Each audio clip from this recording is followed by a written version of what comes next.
ಕಾಲಜ್ಞಾನಂ ಎಂಬುದು ತೆಲುಗು ಭಾಷೆಯ ಪುಸ್ತಕವಾಗಿದ್ದು ಭೂತಕಾಲ, ವರ್ತಮಾನ ಹಾಗೂ ಭವಿಷ್ಯದ ಭವಿಷ್ಯವಾಣಿಯ ಕುರಿತಾಗಿ ಬರೆದಿದೆ. ಈ ಪುಸ್ತಕವನ್ನು ಅನೇಕ ಲೇಖಕರು ಬರೆದಿದ್ದಾರೆ. ಅವರಲ್ಲಿ ಶ್ರೀ ಯೋಗಿ ನಾರಾಯಣ ಒಬ್ಬರು. ಕೈವಾರ ತಾತ ಎಂದು ಪ್ರಸಿದ್ಧರಾಗಿರುವ ಇವರು ವೃತ್ತಿಯಲ್ಲಿ ಬಳೆಗಾರ. ಅವರು ಭಗವಾನ್ ಅಮರ ನಾರಾಯಣ ಸ್ವಾಮಿಯ ಆಶೀರ್ವಾದದಿಂದ ಮಹಾನ್ ಸಂತರಾದರು ಮತ್ತು ಕಾಲಜ್ಞಾನವನ್ನು ಬರೆದರು.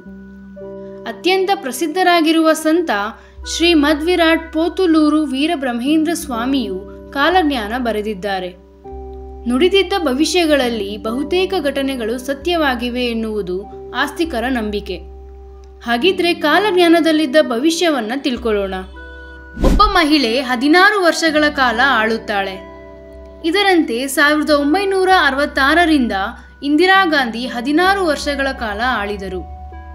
ದೇಶ ಆಳುವವರೇ ದೇಶದ್ರೋಹಿಗಳು.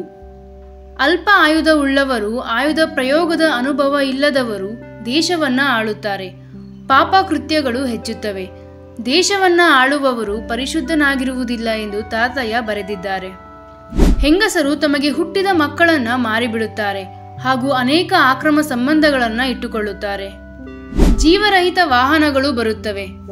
ಆಟೋಮೊಬೈಲ್ಗಳ ಆಗಮನದ ಬಗ್ಗೆ ಈ ಸಾಲುಗಳು ಹೇಳುತ್ತಿವೆ. ಎತ್ತು, ಕುದುರೆ, ಆನೆಗಳ ಬದಲಿಗೆ ಕಾರ್, ಬೈಕ್, ಬಸ್ಗಳ ಆಗಮನ ಆಗಿದೆ. ಇಡೀ ಪ್ರಪಂಚದಲ್ಲಿ ದೀಪಗಳು ನೀರಿನಿಂದ ಬೆಳಗುತ್ತದೆ. ಇದು ಜಲವಿದ್ಯುತ್ ಆಗಮನದ ಕುರಿತು ಹೇಳಲಾಗಿದೆ. ಡ್ಯಾಂಗಳಿಂದ ವೇಗವಾಗಿ ಹರಿಯುವ ನೀರಿನಿಂದ ವಿದ್ಯುತ್ ಉತ್ಪಾದನೆ ಆಗ್ತಿದೆ. ಸ್ವಯಂ ಅರಿತ ಗುರುಗಳು ಅಪರೂಪವಾಗುತ್ತಾರೆ. ಮೋಸದ ಗುರುಗಳು ಅಸಂಖ್ಯಾತರಾಗುತ್ತಾರೆ. ಹೌದು, ಇದು ಅತ್ಯಂತ ನಿಜವಾದ ಮಾತು. ದುಡ್ಡಿನ ಮೋಹದಿಂದ ಈಗಿನ ಗುರುಗಳು ಎಂತಹ ಮೋಸ ಮಾಡಲು ಸಿದ್ಧರಾಗಿರ್ತಾರೆ. ದೇಶವನ್ನ ಆಳುವ ಸಾಂಪ್ರದಾಯಿಕ ವಿಧಾನವನ್ನ ಹೊಸ ವ್ಯವಸ್ಥೆಯಿಂದ ಬದಲಾಯಿಸಲಾಗುವುದು. ಅಲ್ಲಿ ನಾಗರಿಕರೇ ಆಡಳಿತಗಾರರಾಗುತ್ತಾರೆ. ಭಾರತದ ಸ್ವಾತಂತ್ರ್ಯದ ನಂತರ ರಾಜಪ್ರಭುತ್ವವು ಪ್ರಜಾಪ್ರಭುತ್ವದಿಂದ ಬದಲಾಯಿಸಲಾಯಿತು. ಈ ಸರ್ಕಾರವು ಜನರಿಂದ, ಜನರಿಗೋಸ್ಕರ ಹಾಗೂ ಜನರಿಗಾಗಿ. ಪರದೆಯ ಮೇಲಿನ ಚಿತ್ರಗಳು ದೇಶವನ್ನ ಆಳುತ್ತದೆ. ಅಂದರೆ ಸಿನಿಮಾ ನಟರೇ ರಾಜಕೀಯ ನಾಯಕರಾಗುತ್ತಾರೆ ಎಂದು ಹೇಳಲಾಗಿದೆ. ಸರಿ ತಪ್ಪುಗಳ ಬಗ್ಗೆ ಯೋಚಿಸದೆ ಸಂಪತ್ತು ಮತ್ತು ಆಸ್ತಿಗಾಗಿ ಒಳ ಹುಟ್ಟಿದವರು ಒಬ್ಬರನ್ನೊಬ್ಬರು ಕೊಲ್ಲುತ್ತಾರೆ. ಸಾಗರವು ಮೇಲಕ್ಕೆ ಏರುತ್ತೆ ಮತ್ತು ನಗರಗಳನ್ನು ನುಂಗುತ್ತದೆ. ಪಾಶ್ಚಿಮಾತ್ಯ ದೇಶಗಳಲ್ಲಿ ಮಹಿಳಾ ಶಕ್ತಿ ಹೆಚ್ಚುತ್ತದೆ. ವ್ಯಾಮೋಹ ಮತ್ತು ಸೋಮಾರಿತನ ಹೆಚ್ಚಾಗುತ್ತದೆ. ಇಡೀ ಪ್ರಪಂಚವು ಅವರ ಜೀವನಕ್ಕಾಗಿ ತನ್ನದೇ ಆದ ಆಲೋಚನಾ ವಿಧಾನವನ್ನು ಅನುಸರಿಸುತ್ತಾರೆ. ಜನರು ಸರಸ್ವತಿ ದೇವಿಯನ್ನೇ ಮಾರುತ್ತಾರೆ. ಈಗಿನ ಆಧುನಿಕ ಶಿಕ್ಷಣ ವ್ಯವಸ್ಥೆಯ ಕುರಿತಾಗಿ ಹೇಳಲಾಗಿದೆ. ಬ್ರಾಹ್ಮಣರು ಕೂಡ ಸದಾಚಾರದ ಮಾರ್ಗವನ್ನು ಅನುಸರಿಸಲು ನಿರಾಸಕ್ತಿ ಹೊಂದುತ್ತಾರೆ. ಅಂತಹ ಉತ್ತಮ ಮಾರ್ಗವನ್ನು ಅನುಸರಿಸುವವರನ್ನೂ ಇಷ್ಟಪಡುವುದಿಲ್ಲ.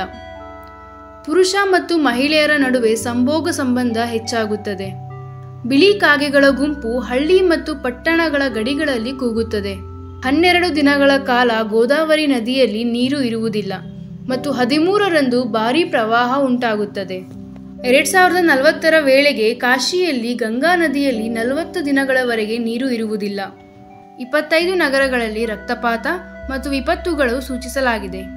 2 ಚಿನ್ನದ ಹಂಸಗಳು ಆಕಾಶದಲ್ಲಿ ಹಾರುತ್ತಾ ನಗರಗಳನ್ನು ಸುತ್ತುತ್ತವೆ ಮತ್ತು ಅವುಗಳನ್ನು ಹಿಡಿಯಲು ಪ್ರಯತ್ನಿಸುವವರು ತಮ್ಮ ದೃಷ್ಟಿ ಕಳೆದುಕೊಳ್ಳುತ್ತಾರೆ. ಎಲ್ಲ ಸಮುದ್ರಗಳು ಕಲುಷಿತವಾಗುತ್ತದೆ ಮತ್ತು ಸಾಗರ ಪ್ರಭೇದಗಳು ನಾಶವಾಗುತ್ತವೆ. ತಿರುಮಲ ವೆಂಕಟೇಶ್ವರನ ವಿಗ್ರಹದ ಬಲಭುಜವು ಅಲುಗಾಡಿ ಬಿರುಕು ಬಿಡುತ್ತೆ. ತಿರುಮಲ ಬೆಟ್ಟದ ಬಲಭಾಗದಲ್ಲಿ ಭೂಕಂಪವಾಗುತ್ತೆ. ತಿರುಮಲಕ್ಕೆ ಹೋಗುವ ಎಲ್ಲ ರಸ್ತೆಗಳನ್ನು ಮುಚ್ಚಲಾಗುವುದು.